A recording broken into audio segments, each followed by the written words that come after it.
지난주에 주간에 드디어 새 대통령이 취임했습니다. 화요일에 이제 선거가 있었고 그 다음 날 취임 선서를 하고 직무를 시작했죠. 총리 후보자도 지명하고 참모진도 구성했습니다. 또 미국, 중국, 일본 여러 나라들 정상들과 전화 통화를 하는 것도 우리가 뉴스를 통해서 보았습니다. 이 참모들과는 또 셔츠 차림으로 커피 마시면서 대화하는 그런 모습이 참 신선하게 이렇게 다가오기도 했습니다. 그런 모습을 보면서 이제 우리에게도 대통령이 있구나, 그런 생각이 들었습니다. 이렇게 뭔가 좀 이렇게 기울어져 가고 무너져 가던 걸 좀 이렇게 다시 세우는 것 같은 그런 마음도 들었습니다. 좀 든든함, 안도감, 또 기대, 그런 것들을 갖게 되는 것 같습니다. 이게 뭐 제가 정치적인 성향 때문만 그런 걸 느끼는 건 아니죠. 지난주에 제가 아름다운 문 이렇게 설교를 했더니 특정 후보 지지한 거 아니냐고. 아닌가 하시죠. 지난해 10월 말에 촛불 집회가 시작돼서 12월 9일에 그 국회에서 탄핵 의결이 있었잖아요. 그리고 그 5개월 동안 우리나라에 참 대통령이 없었지 않습니까? 그래서 참 국가에 여러 가지 어려운 일들이 있어도 어떻게 하지를 못하는 그런 상황이었고, 또 대통령 선거 뭐 이렇게 참 숨가쁘게 7, 8개월을 우리 사회가 지나왔죠. 또 그 가운데 여러 가지 어려운 그 고비들도 있었고, 참 우리가 마음에 나라를 염려하고 또 기도하기도 하는 그런 시간들이었는데, 그러다가 이제 대통령이 새로 취임하니까 대통령이 있다는 게 이렇게 좋은 거구나, 이래서 지도자가, 이 국가의 지도자가 필요하구나, 그런 생각을 했던 것 같습니다. 이 문재인 대통령께서 이렇게 그 선거 기간 중에 든든한 대통령 뭐 이런 말씀을 많이 하셨는데, 정말 그 말대로 든든한 대통령이 되어 주셨으면 참 좋겠다, 그런 마음이 있습니다. 대통령 선거가 있었던 그 화요일에 매일성경 큐티 본문이 오늘 우리가 읽었던 본문입니다. 열왕기상 3장 1절부터 15절, 우리가 잘 아는 솔로몬이 지혜를 구한 말씀이죠. 그 하루 동안, 그 대통령 선거가 있는 그 하루 동안 제가 이 말씀을 계속 묵상하고, 또 그 다음 날인 새벽에, 수요일 새벽에 새벽 기도회 때 이 말씀을 또 간단하게 이렇게 나누었습니다. 그런데 이 국가적인 중대사와 이 말씀이 연결되어져서 계속 생각이 나는 거예요. 계속 묵상되고, 그래서 오늘 이 말씀으로 함께 나누게 되었습니다. 든든함이라는 제목으로 말씀을 전하겠습니다. 견고함, 든든함, 견고하게 세우다, 무너져 있던 것을, 또 기울어져 있던 것을 수직으로 세우는 그런 것을 말하는 것입니다. 이 든든함, 이게 우리 모두가 필요로 하는 것이죠. 대통령도 든든했으면 좋겠고, 나라도 좀 든든했으면 좋겠고, 또 가정의 달이니까 우리 가정도 좀 든든했으면 좋겠습니다. 영적으로도 좀 흔들림 없이 좀 든든하게 잘 세워져 있었으면 좋겠다는 그런 마음이 있습니다. 부모 눈에는 자녀들은 늘 불안해 보이고 걱정되고 염려되고, 그런데 우리 자녀들이 좀 든든하게 흔들림 없이 잘 자라가고 이 세상 속에서 자신의 일들을 잘 찾아가고 또 하나님을 잘 섬기는 자녀들이 되었으면 좋겠고, 그게 부모의 마음 아니겠습니까?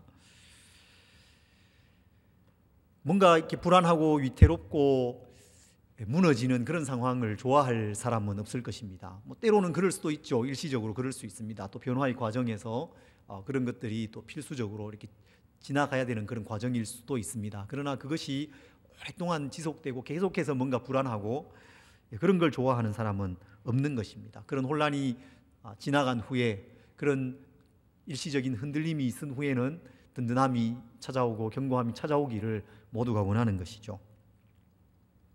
이것이 솔로몬이 원했던 것이기도 합니다. 다윗을 이어서 왕이 된 이 솔로몬, 아직은 젊은 왕이었지 않습니까? 여러분, 다윗이 어떤 사람이었습니까? 다윗은 골리앗을 죽인 사람이죠. 광야를 떠돌아다니면서도 자신을 잡으러 왔던 그 사울 왕을 2번이나 살려준 적이 있는 사람입니다. 어디를 가든지 승리했던 이스라엘의 영웅이었습니다. 그래서 그의 왕위는 정말로 견고했습니다. 그러나 솔로몬은 그런 영웅이 아니었습니다. 어디 나가서 싸워서 이긴 그런 기록이 없습니다. 더구나 아도니아가 스스로 자기를 높여서 왕이 되고자 하는 그런 상황에서 우여곡절 끝에, 그죠? 가까스로 왕이 되었던 그런 왕입니다. 여전히 아도니아가 살아 있습니다. 또 자신의 부왕 다윗도 함부로 이렇게 어떻게 다루어내지 못했던 요압, 그가 아직도 건재한 그런 상황입니다. 그의 왕위가 견고하지 않은 것이죠. 든든하지 않은 것입니다. 오늘 본문 열왕기상 3장 또 그 앞에 나오는 2장과 이 3장이 솔로몬의 이 왕위가 어떻게 견고해져 가는가, 어떻게 든든하게 세워져 가는가를 보여주는 그런 말씀입니다. 그리고 그 견고함과 든든함이 어디로부터 오는 것인가를 우리에게 교훈해 주는 그런 말씀인 것입니다. 솔로몬의 든든함은 외적인 환경이나 조건에서 오는 것이 아니었습니다. 물론 외부의 환경이나 조건도 중요합니다. 어느 정도의 든든함을 줍니다. 그것이 무가치하거나 의미 없는 것은 아닙니다. 그러나 궁극적인 안정감과 든든함, 진정한 든든함을 주는 것은 아니라는 것입니다. 열왕기 상 2장에서 이제 솔로몬이 왕이 됩니다. 그리고 왕이 된 솔로몬이 2장에 행했던 일들이 2장에 길게 이렇게 기록이 되어지는데, 그것은 부왕 시대의 그 사람들, 몇몇 사람들을 제거하는 것입니다. 처형하는 것이었습니다. 먼저 아도니아를 죽이죠. 스스로 왕이 되고자 했던 이 아도니아를 먼저 죽입니다.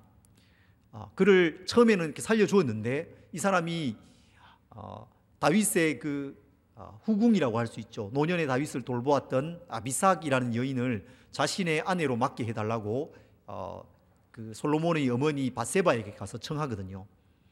그 속에는 사악함이 있는 것이죠. 다윗을 잇는 아들이 자신이라는 걸 백성들에게 좀 보여주고 싶은 그런 마음이 있었던 것입니다. 그 악함을 발견했던, 간파해냈던 솔로몬이 그 아도니아를 죽이게 됩니다. 또 그에 이어서 요압을 처형합니다. 요압은 군사령관으로서 혁혁한 공을 전쟁에 나가서 세웠던 사람입니다. 그러나 다윗 몰래 이스라엘의 군사령관이었던 아브넬과 아마사, 이 두 사람을 죽였습니다. 다윗도 함부로 이렇게 다루기 힘들었던, 쉽게 다룰 수 없었던 그런 사람이었습니다. 그런데 이 사람이 아도니아가 왕이 되고자 했을 때 아도니아의 편에 서거든요. 그래서 그 죄를 물어서 요압을 처형합니다. 한 사람이 남아 있습니다. 그는 압살롬을 피해서 다윗이 요단을 건너갈 때 따라오면서 다윗을 계속해서 저주했던 사람, 시므이였습니다. 이 시므이를 향해서 솔로몬이 예루살렘을 벗어나지 못하도록 일종의 이 연금을 합니다. 거주를 제한한 것이죠. 그런데 이 시므이가 자신의 두 종이 예루살렘을 벗어나서 가드로 도망하자 그 종을 찾기 위해서 가드로 가게 됩니다. 솔로몬의 말을 어기게 된 것이죠. 그래서 솔로몬이 시므이도 죽입니다. 이 세 사람, 아도니아, 요압, 시므이를 죽이는 내용, 그리고 제사장 아비아달을 추방하는 내용, 그것이 2장 13절부터 46절에 걸쳐서 아주 자세하게 기록되어져 있습니다. 그리고 이 이야기들의 앞뒤에 나오는 말씀들은 이렇게 되어져 있습니다. 2장 12절입니다. 솔로몬이 그의 아버지 다윗의 왕위에 앉으니 그의 나라가 심히 견고하니라. 그리고 이 세 명을 죽이는 이 이야기들이 다 나온 후에 맨 마지막에 46절에서 2장 46절에서 이렇게 말씀하고 있습니다. 이의 나라가 솔로몬의 손에 견고하여지니라. 그렇게 마무리됩니다. 심히 견고하니라, 견고하여지니라. 견고하여지다, 이 단어가 쿤이라는 단어인데 무너져 있던 것을 똑바로 수직으로 세운다, 그런 뜻입니다. 견고하게 세우는 것입니다. 이 세 사람을 심판하는 일을 솔로몬의 왕위, 그리고 이스라엘 나라가 견고해져 가는 것으로 지금 기록하고 있는 것이죠. 나라를 바르게 세우는 것으로 기록하고 있습니다. 그래서 솔로몬의 이 왕위는 견고해 보입니다. 견고해져 갔습니다. 그런데 그것이 충분하지 않았다라는 것입니다. 정작 솔로몬은 그렇게 느끼고 있지 않습니다. 스스로 내가 견고하다, 든든하다, 걱정 없다 그렇게 느끼지 않았다는 것입니다. 하나님께서 밤에 솔로몬에게 나타나셔서 내가 너에게 무엇을 줄고 너는 구하라 이렇게 물으셨죠. 그때 솔로몬이 이렇게 말합니다. 오늘 본문 7절인데요. 나의 하나님 여호와여, 주께서 종으로 종의 아버지 다윗을 대신하여 왕이 되게 하셨사오나 종은 작은 아이라 출입할 줄을 알지 못하고. 나는 작은 아이입니다. 출입할 줄을 알지 못합니다. 사실 솔로몬이 왕이 된 것이 그렇게 어린 나이가 아니었습니다. 작은 아이가 아니었습니다. 성경에는 솔로몬의 통치 기간이 40년이었고 언제 왕이 되어서 몇 살에 죽었는지에 대해서는 말하고 있지 않습니다. 그래서 정확히 솔로몬이 몇 살이었는지는 잘 알 수 없어요. 그렇지만 다윗의 통치가 또 40년이었거든요. 그 통치 중반부에 솔로몬이 태어난 것으로 보고 있고, 그래서 솔로몬이 왕이 된 나이가 대략 20세 초반 정도 되었을 것으로 그렇게 학자들은 보고 있습니다. 고대의 20대 초반이면 뭐 지금으로는 좀 어리지만 고대에는 그렇게 어린 나이가 아니죠. 20세 이전에도 놀라운 일을 한 사람들이 많이 있었지 않습니까? 또 열왕기의 이스라엘과 유다의 역사 속에도 10살 이전에 왕이 되었던 그런 왕들도 많이 있었습니다. 그런 걸 보면 솔로몬이 20세쯤 되었다는 것은 벌써 체구도 컸을 것이고 어린 아이가 아니었습니다. 작은 아이가 아니었다는 것입니다. 솔로몬이 자신을 볼 때 그렇게 느끼는 것이죠. 내적인 견고함이 없었다는 것을 말하는 것입니다. 왕으로서의 그 일을 감당하기가 너무나도 힘겨운 자신의 그 모습을 지금 말하고 있는 것입니다. 그에게 맡겨진 왕으로서의 그 직무는 한없이 큰 것입니다. 그 나라는 정말 큰 나라였습니다. 백성들의 수는 정말 많았습니다. 그런데 어느 날 왕이 되어져 있는 자신의 모습을 볼 때 자기는 너무 작은 존재라는 것입니다. 감당할 수 없었다는 것을 말하는 것이죠. 외적인 환경이 가져오는 견고함은 내적인 견고함과는 다른 것입니다. 환경과 조건으로 인한 견고함은 진정한 든든함, 진정한 견고함이 아닙니다. 때로 우리가 외적인 이 환경과 조건에서 든든함을 찾지 않습니까? 연봉이 어느 정도 이렇게 되면 든든할 것 같습니다. 자산이 좀 이렇게 많이 있으면 든든할 것 같습니다. 최근에 얼마 전이죠. 10억 만들기 뭐 이런 거 있었잖아요. 10 in 10. 10년 안에 10억 만들기. 여러분 잘 모르시죠? 저한테 와서 좀 이렇게 배우시면 좋을 것 같아요. 그 정도 되면 좀 든든하다 이런 그 생각이 우리 이 사회 속에 있는 것입니다. 2년마다 이렇게 막 전셋집 이사 다니다 보면 내 집이 있으면 좀 이렇게 든든할 것 같은 그런 마음이 있잖아요.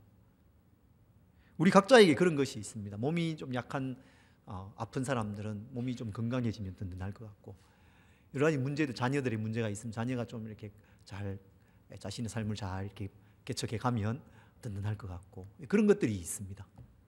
그런데 그것으로 우리 삶이 든든해지지 않는다는 것입니다. 오히려 이런 환경이나 이런 것들이 좋아질 때 우리는 우리 내적인 모습이 든든하지 않다는 것을 발견하게 됩니다. 삶의 무게를 감당할 수 없는 나의 존재, 한없이 공허하고 가벼운 나의 존재를 발견하게 되는 것입니다. 나이는 들어가고 엄마가 되고 아빠가 되고 중년이 되어지고, 그런데 내 삶은 여전히 방황 가운데 있고 혼란 가운데 있고 방향을 잘 잡지 못하는, 미래에 대해서 여전히 염려하면서 살아가는 그런 모습을 보게 될 때가 있는 것이죠. 좀 흔들리지 않고 잘 견고하게 잘 서 있고 영적으로도 좀 든든하고 그렇게 되기를 원하는데 여전히 그냥 제자리 걸음을 하고 있고 쳇바퀴를 도는 것 같은 그런 모습이 우리의 모습일 때가 있지 않습니까? 솔로몬이 지금 그런 마음이라는 것입니다. 왕이 되어서 왕권을 위협하는 여러 문제들을 제거해 나갔습니다. 그래서 이제는 안정되었다, 견고해졌다, 걱정 없다. 주변에서는 그렇게 말합니다. 그런데 스스로 자기를 보기에는 여전히 어린아이 같습니다. 큰 나라를 다스릴 힘이 없는 것이죠. 이럴 때 어떻게 해야 되겠습니까? 하나님을 찾아야 되죠. 솔로몬이 하나님을 찾습니다. 하나님께로 향합니다. 하나님께 나아갑니다. 3절에 보면 이렇게 말씀합니다. 솔로몬이 여호와를 사랑하고 그의 아버지 다윗의 법도를 행하였다. 솔로몬이 하나님을 사랑했다, 그렇게 말씀하고 있습니다. 열왕기는 이렇게 열왕기를 쭉 읽어가면, 지금 큐티 본문이니까 좀 읽어가시고 계시죠. 읽어가시다 보면 신명기의 말씀들을 떠올리게 하는 말씀들이 많아요. 신명기가 기준이 되어서 열왕 이스라엘의 역사를 풀어갑니다. 오늘 이 말씀도 마찬가지입니다. 신명기 6장 4절 5절을 생각하게 하는 말씀입니다. 이스라엘아 들으라. 우리 하나님 여호와는 오직 유일한 여호와이시니 너는 마음을 다하고 뜻을 다하고 힘을 다하여 내 하나님 여호와를 사랑하라. 그 말씀에 따라서 솔로몬이 하나님을 사랑하고 있다, 그렇게 말씀하는 것입니다. 우리의 창조주가 되시고 우리를 그 백성 삼으신 하나님을 우리는 우리의 전 존재를 다 들여서 사랑해야 합니다. 우리의 마음을 다하여 사랑하라, 그렇게 말씀했잖아요. 여러분, 이 마음을 다한다, 이 말씀이 우리의 심장을 말하는 거거든요. 심장, 우리 이 가슴 속에 지금도 뛰고 있는 이 심장. 심장에 대한 이 글을 읽어본 적이 있습니다. 심장은 참 신비로운 이 몸의 기관이죠. 크지도 않습니다. 주먹보다 조금 더 크다고 하잖아요. 중간쯤에 이렇게 있잖아요. 한번 만져보시면 뛰고 있는지. 무게가 300g 정도 된다고 그래요. 아주 가볍습니다. 작고 가벼운 기관입니다. 그런데 이 심장이 하는 일은 아주 놀라운 것이죠. 끊임없이 뜁니다. 이게 우리의 의지와 상관없이 움직이는 이 근육.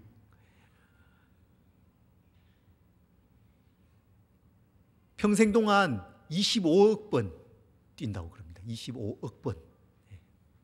그리고 매일 7,500리터의 피를 뿜어냅니다. 그래서 우리 온 몸을 돌도록, 피가 돌도록 그렇게 만드는 것입니다. 7,500리터. 엄청난 양이죠. 마음을 다해 하나님을 사랑하라라는 말은 이 심장을 생각하게 하는 것입니다. 끊임없이 뜨거운 열정을 가지고 뛰는 이 심장처럼 하나님을 사랑하라는 것입니다. 그렇게 우리가 하나님을 사랑해야 됩니다. 그런 하나님을 사랑하는 마음으로 하나님 앞에 나와야 하는 것입니다. 하나님을 예배해야 되는 것입니다. 그렇게 하나님을 섬겨야 하는 것이죠. 왜 그렇습니까? 하나님께서 먼저 우리를 향한 무한한 사랑을 보여주셨기 때문에 그렇습니다. 지혜와 인내로 큰 구원을 이루시고 우리로 하여금 영원한 생명 가운데 살아가도록 우리를 불러주셨기 때문입니다. 그래서 사도 바울이 로마서 12장 1절에 로마서의 그 전반부에 하나님의 그 놀라운 구원을 말씀하면서 12장 1절에 우리의 하나님을 향한 첫 반응으로서 무엇을 말하고 있습니까? 그러므로 형제들아 내가 하나님의 모든 자비하심으로 너희를 권하노니 너희 몸을 하나님이 기뻐하실 거룩한 산 제물로 드리라. 이는 너희의 드릴 영적 예배니라. 예배를 말하고 하나님을 뜨겁게 사랑하면서 드리는 그 예배를 말하고 있는 것입니다. 솔로몬에게서 보는 것이 그것이죠. 그가 뜨거운 열정을 가지고 하나님을 사랑했습니다. 하나님께 나와왔습니다. 그리고 그 사랑이 하나님을 향한 예배로 이어지고 있습니다. 1천 번제를 드렸죠. 1,000마리의 그 제물을 잡아서 1,000번 번제를 드리는 것입니다. 다 태워서 드리는 제사. 그 번제는 우리의 모든 존재를 하나님께 올려드리는 그런 의미가 있는 것이죠. 그 제사를 1,000번 반복하면서 솔로몬에게 있었던 마음이 무엇입니까? 하나님을 정말 뜨겁게 사랑하고 하나님께 그 모든 자신을 왕으로 세우시고 이 큰 나라를 주시고 그 부왕에게 그 나라를 다스릴 왕을 주신 그 하나님, 그 하나님을 사랑하면서 그 하나님께 모든 것을 올려 드리고자 하는 그 마음, 그것이 그의 예배의 마음이었다는 것입니다. 하나님께서 그것을 기뻐하십니다. 하나님께서 그것을 받으셨습니다.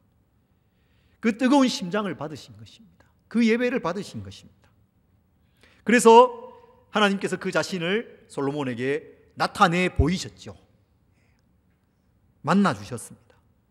하나님은 전심으로 하나님을 사랑하고 하나님을 찾는 사람, 그 사람을 만나 주십니다. 예레미야서에 너희가 온 마음으로 나를 구하면 나를 찾을 것이요 나를 만나리라, 그렇게 말씀하고 있습니다.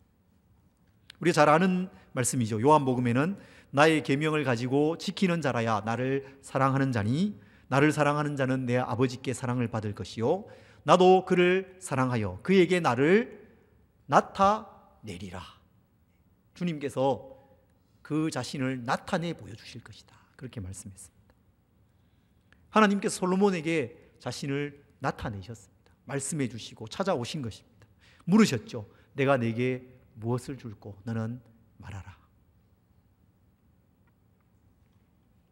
그때 솔로몬이 듣는 마음을 주십시오, 그렇게 말하죠. 9절에 누가 주의 이 많은 백성을 재판할 수 있사오리까? 듣는 마음을 종에게 주사 주의 백성을 재판하여 선악을 분별하게 하옵소서. 우리가 잘 아는 말씀이죠. 듣는 마음을 주옵소서. 하나님의 말씀을 듣는 그 마음, 하나님의 마음을 알아가는 그 마음을 달라는 것입니다. 여러분, 말씀을 읽을 때에 하나님의 마음을 알고 하나님의 마음이 깊이 깨달아지고 느껴지면 그게 하나님의 음성을 듣는 거죠. 그래서 내 마음이 하나님의 그 마음과 같아지고 내가 하나님의 그 마음을 따라 살기를 소망하게 되고, 그게 하나님을 사랑하는 거 아니겠습니까? 솔로몬이 그것을 원한 것입니다. 그리고 또 사람들의 말을 좀 잘 듣고 그 말 속에 숨어 있는 그 사람들의 마음, 숨은 뜻, 그것을 분별하게 해달라고 그렇게 기도하는 것입니다. 그런 통찰을 달라고, 그래서 그 통찰을 가지고 백성들을 잘 재판할 수 있게 해달라고 그렇게 구한 것입니다. 하나님으로부터 오는 지혜를 구한 것이죠. 이 지혜는 하나님께서 우리에게 주시는 초자연적인 초월적인 은사를 말하는 것입니다. 많은 지식으로 얻는 것이 아니죠. 머리가 좋은 것과 다른 것입니다. 지혜를 얻는 것은 은을 얻는 것보다 낫고 그 이익이 정금보다 낫다, 그렇게 말씀했습니다. 지혜는 생명나무와 같다고 말씀했습니다. 그 안에 생명이 있는 것입니다. 지혜는 하나님을 경외하는 것입니다. 하나님을 두려워하고 하나님을 범사에 인정하는 것, 그것이 바로 지혜입니다. 잠언 3장 19절에는 이렇게 말씀합니다. 여호와께서는 지혜로 땅에 터를 놓으셨으며 명철로 하늘을 견고하게 세우셨고, 하나님께서 지혜로 이 세상을 만드시고 견고하게 세우셨다, 똑바로 세우셨다고 말씀합니다. 그리고 24장 3절에는 집은 지혜로 말미암아 건축되고 명철로 말미암아 견고하게 되며, 집이라는 것이 우리의 인생을 말하는 것이지 않습니까? 우리의 인생이 지혜로 말미암아 명철로 말미암아 견고하게 세워진다는 것이죠. 견고하게 된다, 이 말이 오늘 우리의 이 주제잖아요. 든든함, 견고함, 똑바로 세워지는 것, 무엇으로 됩니까? 하나님의 지혜로 된다는 것입니다.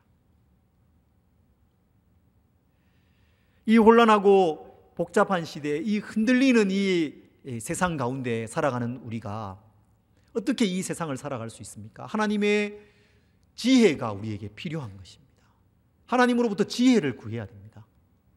악이 넘쳐나는 이 시대를 살잖아요. 어떻게 똑바로 살아갈 수 있습니까? 지혜를 구해야 되는 것입니다. 주님께서 이렇게 말씀하셨죠. 내가 너희를 보내는 것이 양을 이리 가운데 보내는 것과 같도다. 그러므로 너희는 뱀같이 지혜롭고 비둘기같이 순결하라. 뱀같이 지혜롭고, 여러분, 뱀은 창세기 3장을 우리가 생각하게 되잖아요. 그 간교한, 하나님께서 지으신 피조물 중에 가장 간교했던 그 뱀, 그래서 하와를 유혹했던 그 뱀. 그래서 우리가 좀 부정적으로 생각하는데 주님께서는 오히려 우리에게 그 뱀같이 지혜로워라. 왜 그렇습니까? 우리가 살아가는 이 삶의 환경이 만만치 않기 때문에, 양이 이리 가운데 살아가는 것 같은 그런 세상 속에 우리가 살아가고 있기 때문에, 솔로몬이 이스라엘의 왕이 되어서 그 나라를 다스리는 것이 그렇게 만만하지 않았다는 것이죠. 그래서 그가 지혜를 구했던 것처럼 우리가 지혜를 구하고 지혜를 가지고 이 세상 가운데 살아가야 되는 것입니다. 하나님으로부터 공급되어지는 그 지혜를 여러분 구하시기 바랍니다. 이렇게 하나님으로부터 지혜를 솔로몬이 받죠. 하나님께서 지혜를 주시고 지혜뿐만 아니라 부귀와 영광까지도 그에게 주셨습니다. 그래서 그 얻은 지혜를 가지고 솔로몬이 재판을 하잖아요. 그 한 아이를 두 어머니가, 두 여인이 가지고 와서 서로 자기의 아이라고 우기는 이야기 잘 아시지 않습니까? 그때 그 진짜 어머니를 솔로몬이 가려주지요. 그 유명한 솔로몬의 재판이지 않습니까? 그 판결이 있은 후에 그 판결에 대한 반응을 3장은 이렇게 말씀합니다. 3장 맨 마지막 절인데요. 3장 28절. 온 이스라엘이 왕이 심리하여 판결함을 듣고 왕을 두려워하였으니 이는 하나님의 지혜가 그의 속에 있어 판결함을 봄이더라. 백성들이 왕을 두려워했다. 그렇게 말씀하고 있습니다. 솔로몬을 두려워한 것입니다. 솔로몬이 전쟁에 나가서 승리해서 사람들이 두려워한 것이 아닙니다. 많은 대적들을 죽였을 때에 솔로몬을 두려워한 것이 아닙니다. 그가 하나님의 지혜를 가지고 판결했을 때에 하나님께서 주신 그 지혜가 판결을 통해서 드러났을 때에 사람들이 두려워하게 된 것입니다. 그 리더십을 인정하게 된 것이죠. 그때 비로소 이 솔로몬의 왕위가, 그 나라가 견고하게 세워진 것입니다. 여러분, 이 과정들을 머릿속에, 마음속에 한번 이렇게 그려보십시오. 솔로몬과 하나님 사이의 이 상호작용들을 한번 떠올려 보십시오. 하나님께서 솔로몬을 왕으로 세우셨습니다. 솔로몬이 그 하나님을 정말 뜨겁게 사랑했습니다. 그 사랑을 가지고 예배했죠. 그 예배를 하나님이 기쁘게 받으시고 그를 만나주시고 나타나시고 내가 너에게 무엇을 줄까 물으셨습니다. 솔로몬이 하나님으로부터 공급되어지는 그 지혜를 달라고 구했죠. 지혜를 주시고 지혜뿐만 아니라 더 많은 것들을 하나님께서 그에게 주셨습니다. 그 지혜를 가지고 행합니다. 그 지혜를 가지고 판결합니다.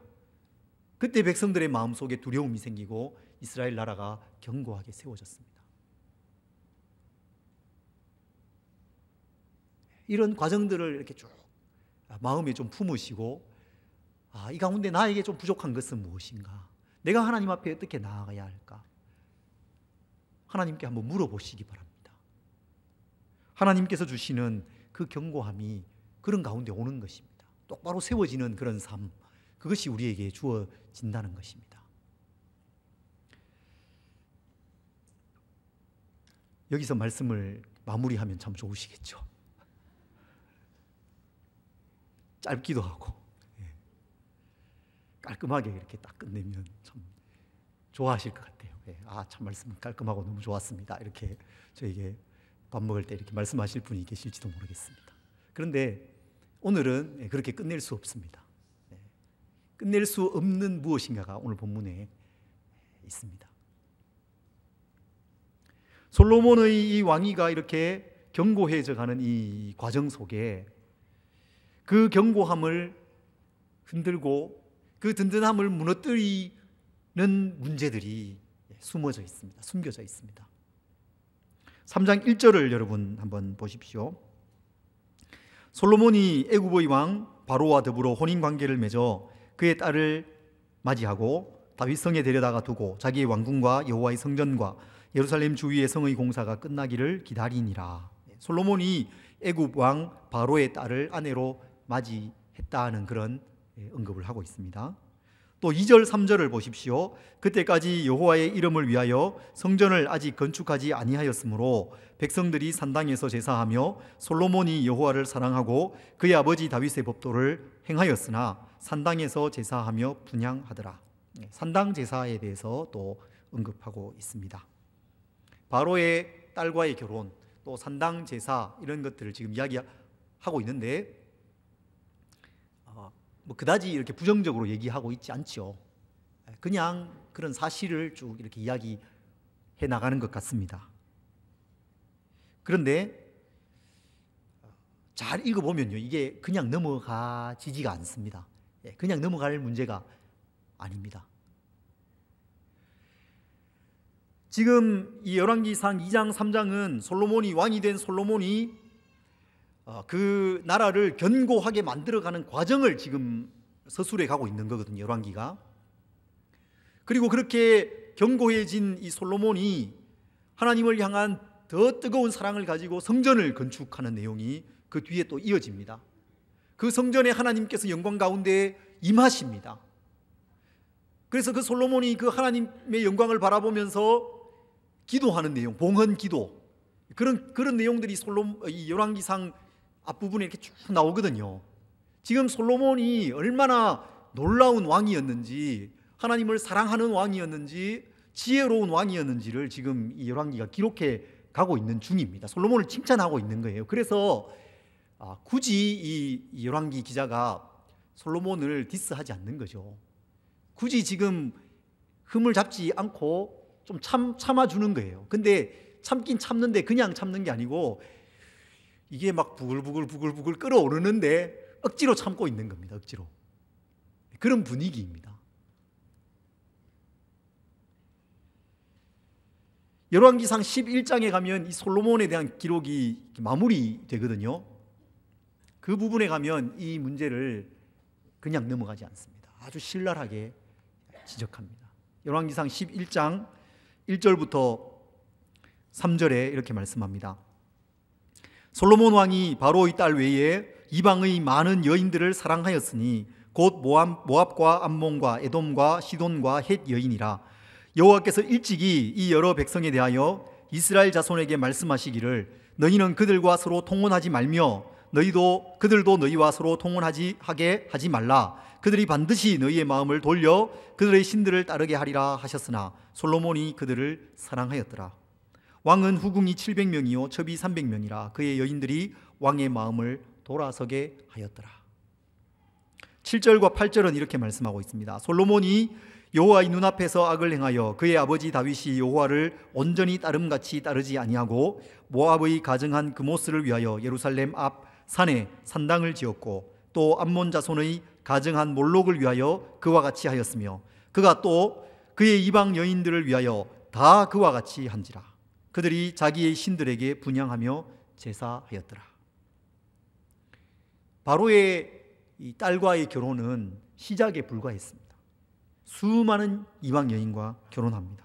그리고 솔로몬이 그 여인들을 사랑했다, 그렇게 말하고 있습니다. 사랑했다. 이게 참 뼈아픈 말 아닙니까? 여호와를 사랑하고 하나님을 그 뜨거운 심장으로 사랑하면서 예배했던 그 왕, 그 솔로몬, 그가 지금 많은 여인들을 사랑했다는 것입니다. 많은 여인들을 사랑하고 있습니다. 이 문자적으로는 솔로몬 왕이 사랑 안에서 그 여인들과 붙어 있었다, 그런 뜻입니다. 하나님의 그 사랑 안에서 하나님께 붙어 있고 하나님께 연합되어져 있어야 할 왕이 여인들에게 그 사랑을 지금 주고 있는 것입니다. 그리고 그 여인들은 하나님을 향한 솔로몬의 사랑을 돌려놓습니다. 하나님을 향한 솔로몬의 그 마음을 돌려놓습니다. 3절에 그의 여인들이 왕의 마음을 돌아서게 하였더라, 이렇게 말하고 있습니다. 4절에는 그의 여인들이 그의 마음을 돌려 다른 신들을 따르게 하였으므로 9절에 솔로몬이 마음을 돌렸다, 그렇게 말하고 있습니다. 이렇게 하나님을 향한 마음이 돌아선 솔로몬이 어떻게 합니까? 산당을 짓습니다. 예루살렘 앞 그 산에 산당을 짓습니다. 산당은 이방 이 신들을 섬기던 그 산의 높은 곳을 말하는, 제단을 말하는 것이잖아요. 산당을 짓는데 그모스를 위해서 짓고 또 암몬의 몰록을 위해서 짓고 이방 여인들을 위해서 다 그와 같이 하였다, 이렇게 말하고 있습니다. 여러분, 그래서 결론이 무엇입니까? 열왕기의 이 결론, 든든함을 다 잃어버린 것입니다. 분열되고 망한 것입니다. 솔로몬이 죽은 후에 이 이스라엘 왕국이 둘로 나뉘어지게 되잖아요. 북이스라엘과 남쪽 유다. 북이스라엘이 우상 숭배를 극심하게 했습니다. 바알 숭배에 빠져 있었습니다. 하나님께서 엘리사 선지자를 보내서 그들을 돌이키고자 하셨지만 그들이 돌아오지 않습니다. 그래서 결국 어떻게 되었습니까? 아수르를 보내서 722년에 북이스라엘이 멸망하게 됩니다. 그게 열왕기하 17장에 기록되어져 있습니다. 그리고 남유다도 그 북이스라엘을 따라서 우상 숭배의 길로 나가죠. 그래서 하나님께서 바벨론을 보내서 586년에 남유다도 멸망시키셨습니다. 그것이 열왕기하 맨 마지막 25장에 나오는 내용입니다. 그러면 여러분, 열왕기의 이 기록이 뭘 지금 우리에게 보여주고 있는 것입니까? 번영으로 시작해서 멸망으로 마치는 이야기입니다. 견고함으로 시작해서 흔들림으로, 무너짐으로 마치는 이야기라는 것입니다. 그 원인이 무엇입니까? 그 원인이 이미 견고해지는 이 이야기 속에 있었다는 것이죠. 그게 우리에게 주는 경고입니다. 그 씨앗이 이미 숨어 있는 것입니다. 그가 하나님을 사랑하고 하나님을 전심으로 예배하고 하나님의 지혜를 구하고 그렇게 할 때는 그 작은 문제들이 그렇게 대단해 보이지 않았습니다. 그냥 넘어가 줄 만한 문제였죠. 그래서 이 열왕기 기자도 그냥 넘어가 줍니다. 근데 나중에는 넘어가지 않잖아요. 하나님께서 이미 그렇게 하지 말라고 했다, 그렇게 말씀하고 있는 것입니다.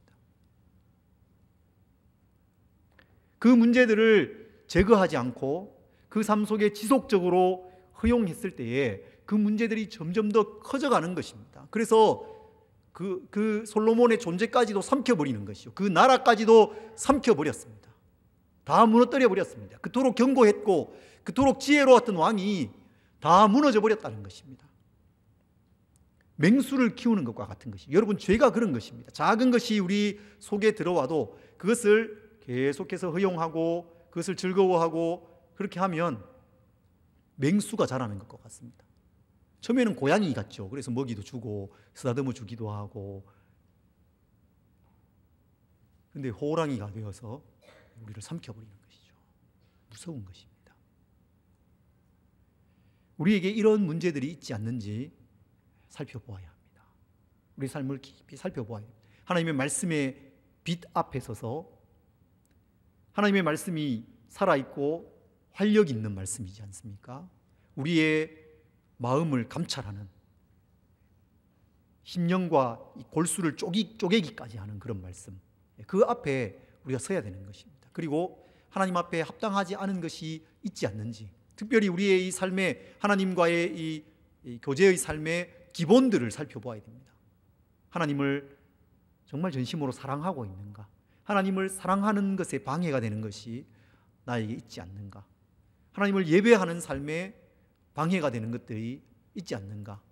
내가 소홀히 하고 있는 것이 있지 않는가? 내가 쉽게 내 삶 속에 허용하고 있는 것이 있지 않는가? 살펴보아야 하는 것입니다. 그리고 그것을 제거해야 됩니다. 키워가면 안 됩니다.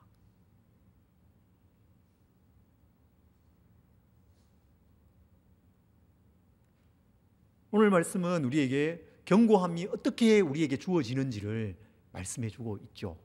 하나님을 뜨겁게 사랑하는 마음, 그래서 하나님께 예배하고 하나님의 지혜를 구할 때에 우리의 삶이 견고해집니다. 심히 견고해질 수 있습니다. 그러나 그 견고함을 지속하는 것은 또 다른 문제임을 또 보여주는 것입니다. 여러분, 우리의 삶이 든든해졌으면 좋겠습니다. 우리가 영적으로 정말 견고하게 서서 세상의 여러 가지 어려움들, 유혹들, 고난들 있다 할지라도 흔들리지 않는 그런 삶이 우리에게 있었으면 좋겠습니다. 하나님을 더 사랑하시고 하나님께 뜨거운 예배로 나아가시고 지혜를 구하시고 하나님을 만나고 그로 말미암아 우리의 삶이 견고하게 세워지기를 간절히 소망합니다. 그뿐만 아니라 우리의 삶 속에 있는 하나님 앞에 합당하지 않은 것들 버리고 지속적으로 하나님 안에서 견고함을 누리며 살아가는 우리 성도님들이 되시기를 바라고 축복합니다. 함께 찬송하겠습니다. 286장 주 예수님 내 마음에 오사 날 붙들어 주시고 내 마음에 새 힘을 주옵소서. 견고하게 세워주시기를 사모하면서 찬양하겠습니다. 준비하신 헌금도 하나님께 드리겠습니다.